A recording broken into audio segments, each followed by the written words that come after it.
in this economy, if you don't have a high yield savings account, or if you're just letting your money sit in a savings account, then you're only hurting yourself and you're doing something wrong.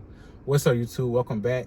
I come on here and I give financial advice, financial motivation. This is a finance channel, so you clicked on the right video if you're trying to learn more about your finances. I go by Eli Invest. If you're new, make sure you drop a like, make sure you subscribe and comment. And yeah, man, welcome to the video. So man, in this video we're gonna be kind of talking about where should your money be sitting, you know what I'm saying? And I feel like there's different types of accounts that's mandatory for you to have. And number one on the list is a high yield savings account. I feel like everybody and their mama should have a high yield savings account. Like, I don't care. I mean, like, I understand you got to be 18. So like, once you hit that 18 mark, I feel like that by then you should already have a high yield savings account. And this is your main account where everything is going to go to. So you get paid, it should go straight to your high yield savings account. And the reason I say this is because, you know what I'm saying, most people will tend to go to like regular banks, like a regular checkings or a regular savings account. And the thing with, okay, so you got the thing called private lending. So this is what this does is, what the bank is doing with your money is, so once you deposit, so let's say I deposit around $1,000 into the bank, right? They take that $1,000 and they flip that to $10,000. And you only seeing maybe 0.10% interest. So what they do is, with that, once you deposit that first $1,000, they take that, they'll take probably around $800, right? They'll take $800 and they'll, you know what I'm saying, leave the other $200 for like a security deposit. With that $800, they'll lend it out to another, somebody that needs like a credit card loan or like a auto loan or a car loan, right? What they'll do is, now they're earning money off of the interest, and they'll do that 10 times, and they'll repeat it until they turn that $800 that they took from you, and they'll turn that into $10,000, and they'll keep doing that. And that's how they make money off of your money. So basically, they're doing with your money what you should be doing with your money, which is making money from your money. So they're saying, since he don't know how to make his money work for himself, I'm gonna go make it work for him. So that's why I say, you know what I'm saying, try to steer away from just holding like big lump sums of money in like checkings account. Like, there's nothing wrong with, you know what I'm saying, putting like a little percentage of what you got in there just to have it like as a security, right? But you don't want to like that to be your main thing where you're saving and holding money. You know what I'm saying? You always want to earn money. You know what I'm saying? Like I say, you work as hard, so why not have your money work as hard with you? So yeah, man, make sure you have a high yield savings account.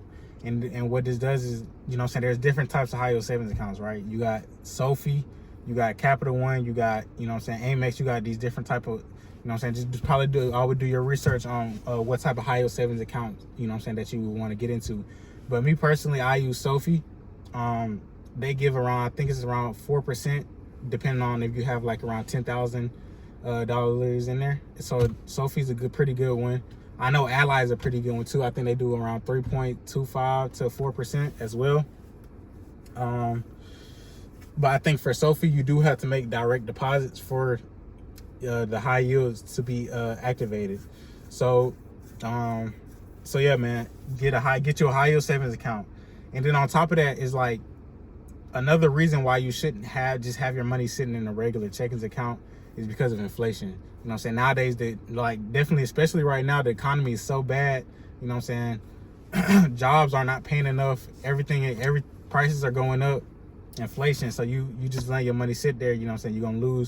You're basically losing wealth. Like, you might as well just have like regular cash, and like, you know what I'm saying, regular cash isn't bad, but you know what I'm saying, this is the digital age right now. Everything's digital. So, you know what I'm saying, nobody's going to the store to pay cash, and everything's Apple Pay. So you got to make sure you staying on top of your game, earning interest on your cash. Another account I feel like that you should have is like a stock individual brokerage account, right? And what this does is, you're going to be able to invest in individual stocks like Apple, if you would like to invest in AI, if you like to invest in, you know what I'm saying, some of your favorite companies that you use every day, like Nike. You know what I'm saying? A lot of your favorite companies, they're profiting off of you, but you could learn how to profit off of them as well. You know what I'm saying? Just start investing in these companies. And it's not always a for sure certainty that it's going to go up either. You know what I'm saying? It's always a risk that comes with this, but it's always a reward too. You don't take no risk, you don't get no reward. So just think about it like that. Another thing too is a lot of people like to say that, you know what I'm saying, stocks and stuff are gambling. And like I said, the bank is automatically gambling with your money too. But another account that I feel like you should have is a Roth IRA. What this is gonna do, this is gonna protect you for retirement. So a Roth IRA is a retirement account, and you're not gonna be able to pull out this account until you're around 60 years old, right? So what this does is kind of set you up, you know what I'm saying? And this account is tax-free. The Roth IRA is tax-free. The other IRA, the traditional IRA, is not tax-free. So my advice for a Roth IRA is to get more dividend type of stocks into your Roth IRA, just because it's tax-free, right? So if you were to put dividend stocks into your individual brokerage, right, you can't necessarily make as much because those dividends are being taxed. Now with dividends, you know what I'm saying, dividends is like the little percentage, like the little dollars that they're paying you just for being a stockholder. So they'll pay you just for being inside their stock. So no matter whether the stock goes up or whether the stock goes down, this is like free money. You know what I'm saying? So imagine you have, like, let's say $100,000 in SCHD, right? You can earn possibly up to like $5,000 per month, and that's just for being in the stock. And some people live off that, you know what I'm saying? But it takes time to get there, right? So so that's just some other piece of advice, that you can literally live off of your dividends. And as well with the high yield savings. Like, I think for high yield savings, you need like around $1 million, and you can make around $10,000 a month in passive income and dividends. So dividends is a great way for passive income, as well as not just letting your money sit in your checking account. So like, you working so hard, why not just have your money work for you, right? Another thing too is a lot of people, you know what I'm saying, don't like to get into this too, but you know what I'm saying, credit cards is kind of a way to now, if you're using them right, you have to always use them right. You can't, you know what I'm saying, be overspending. So credit cards is a good way to leverage you know what I'm saying, leverage your capital, right? So you never spend you never spend what you don't have. So if you don't have that on your credit, if you don't have that in real debit, in real life cash, liquid assets, then you don't spend that on your credit card. So credit cards, you never spend what you don't have.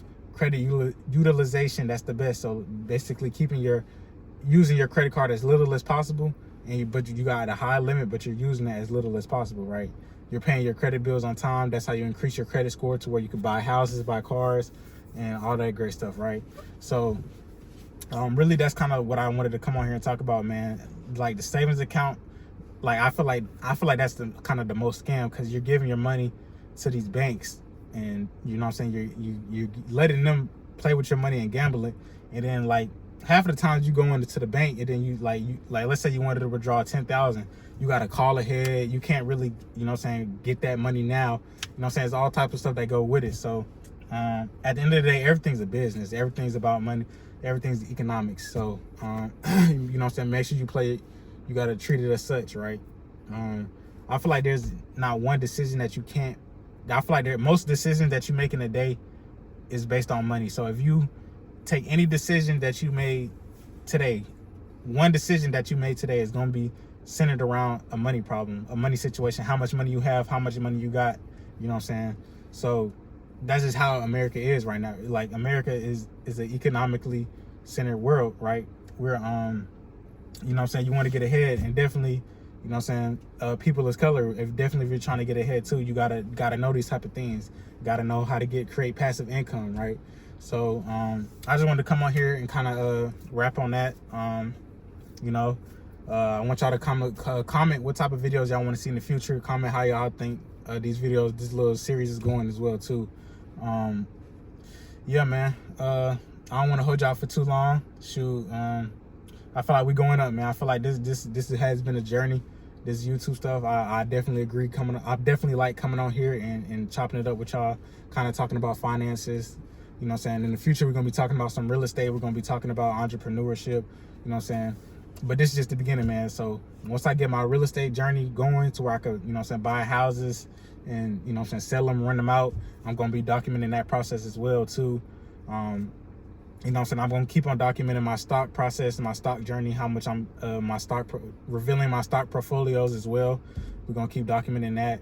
And, man, yeah. Without further ado, man, peace out.